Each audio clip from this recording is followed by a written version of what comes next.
I'm back. Road Rants for Black and White Sports. Roads Rants on Star Wars. And we're going to talk about a theory involving the book of Boba Fett. And I'm going to tell you why I just don't know that it makes sense. Although it would make for a very wild twist.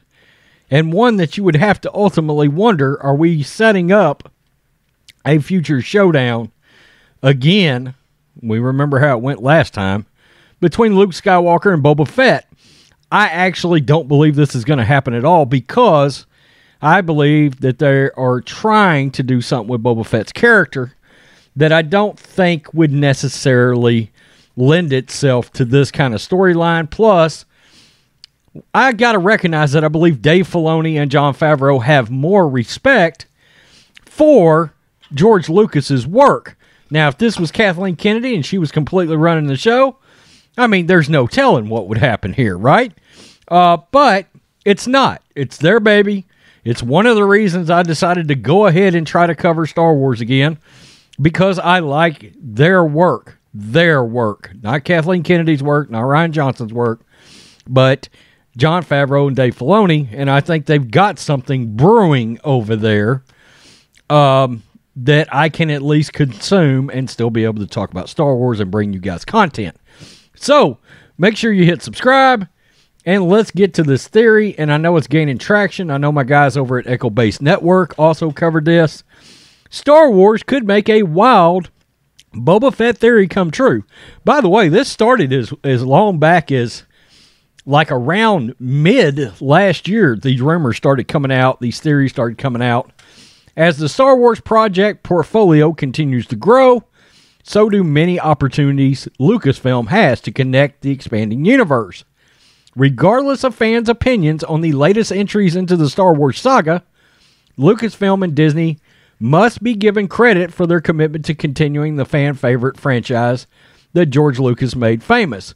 Do they have to be given credit for that? I'm not so sure. I'm not so sure. I am not giving Kathleen Kennedy credit for anything. You guys can forget that shit.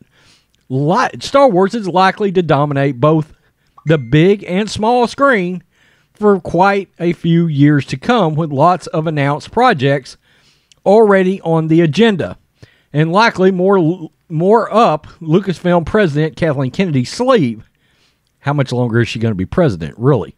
The chances of seeing more of our favorite characters are pretty locked in, and this theory might just be a key figure at the center of one of Star Wars' most brutal killings.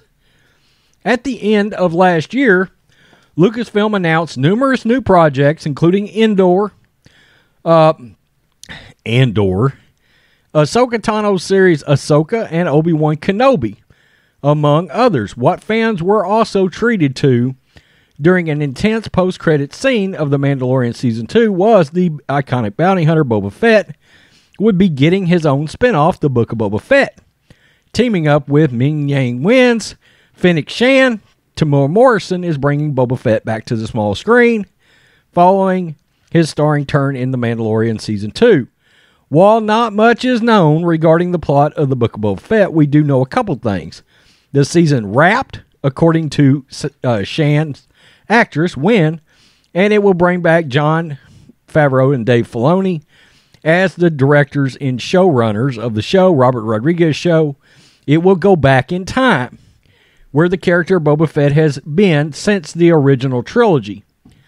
Morrison's hint that we will get a younger version of Boba is interesting. And something else I want to point out too, it's going to jump into timelines, okay? The Book of Boba Fett will take place after the events of Return of the Jedi, along with The Mandalorian and Ahsoka. Not only because Star Wars is currently exploring this specific timeline, namely around Star Wars The Empire Strikes Back in their massive Marvel Comics War of the Bounty Hunters crossover event. I have not read it, but also because it means Disney Plus series will be delving deeper into much wanted, much theorized history of the beloved character. My guess is my buddy and YouTuber Lord Callus has probably been following that comic pretty close, so go over there and check it out. In fact, a recent theory suggested that taking a look back at Boba Fett's history might include attaching him to one of the Skywalker saga's most tragic deaths. A New Hope, Luke Skywalker's Uncle Owen and Aunt Beru are killed off screen, following the family getting tied up, unbeknownst to them, with the Galactic Empire, while the death of the family Luke has only ever known, was put down to Stormtrooper. A new theory has it linked to Boba Fett as doing the killing of Owen and Beru. Let's take a look. For context, the theory states that the killing of Owen and Beru is seemingly too chaotic and out of character for Stormtroopers, commenting, as we also explicitly learned from the Bad Batch, soldiers follow rules, and that it also seems uncharacteristic of Darth Vader to order something so unpolished. And so to Boba Fett. The first piece of evidence was involved is that he was in the right place at the right time. 1997 special edition of A New Hope added a scene in the early events of the film where Jabba the Hutt and his cronies confront Han Solo and Mos Eisley. Among Jabba's henchmen was none other than Boba Fett, meaning since he was on Tatooine at the time of Lars' murder, there was no way to prove he wasn't working with the Empire. They go on to add that Boba Fett, being on Tatooine at the same time as Vader, is looking for 3PO and R2-D2, could suggest the bounty hunter might have taken the job to earn a few extra credits. On top of that, the opportunity overkill is also Boba's style. When Vader was briefing all the bounty hunters in The Empire Strikes Back, he made a point of stopping to tell Boba no disintegrations. While this may not have been an arc back to any previous murders, this line could be hinged on which Star Wars retcons this part of its own history. This is not exactly written great. Paving the way for Boba Fett to become even more entangled in the Star Wars universe. This does actually make sense, or at least it isn't so much of a stretch when you consider the wider catalog of projects coming out of Lucasfilm in the near future. Okay, and he goes on to talk about Obi-Wan Kenobi, blah, blah, blah. I gotta tell you, I don't buy this for a second. I don't buy it for a solitary second. Number one, I do not see Boba Fett taking an old Uncle Owen and an old Aunt Beru, tying them up, and then frying them over an open flame. I just don't believe that. It feels, they use the words too chaotic, and I don't think Boba Fett is that chaotic. As somebody, that's my third favorite character. I know a lot about Fett, and Fett is going to be tidy in the things he does when trying to collect bounties. He's not going to go out there. Boba Fett is not just, look, he's brutal. When we saw him, he was pretty brutal to those stormtroopers in The Mandalorian, but I don't think he is sadistic in his brutality, okay?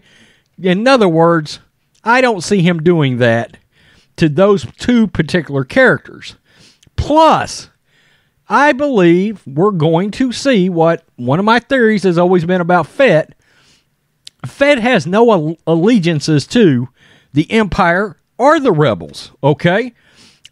He only has allegiances to the dollars, all right? The dollar figures, the credits, all right? And I don't think in a business decision he would have done something like that, and he wouldn't have had any personal malice towards those two characters and killing them in the manner that was done.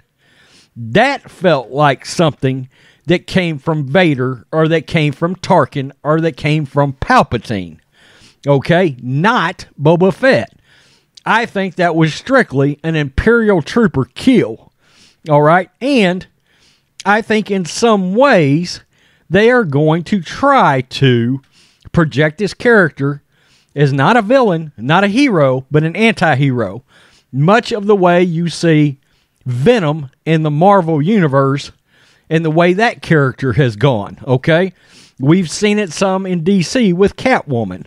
Not a villain, not a hero, sometimes an anti-hero. Does the wrong thing and the right thing, okay? So, I don't buy this for a second. I just don't think it's going to happen. I think it raises too many questions. And then it would almost force Lucasfilm into wrapping it up with a confrontation between Boba Fett and Luke Skywalker. And because of that, I don't know that we want to see Boba Fett die. Okay, I don't. And Luke will kill him. All right, I love Boba Fett, but Boba Fett's not taking out Luke Skywalker. I'm not stupid. I know that's not going to happen. And I just don't know that they would bring him back only to kill him. Okay? Now, I do think he's going to have a confrontation, possibly with another Jedi. And I don't know how that's going to turn out.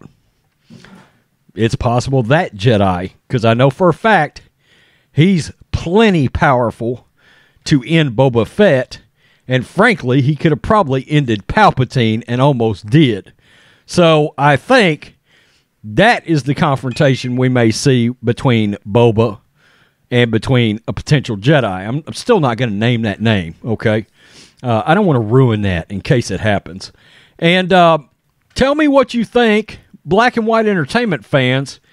We're going to do a watch party pretty soon. We were going to do Blade, but I really want to do Empire Strikes Back since we're rolling back here. So we're going to do both. There's going to start being some live streams. Top 10s may come back as well. So tell me what you think about this theory. I don't buy that it's going to happen.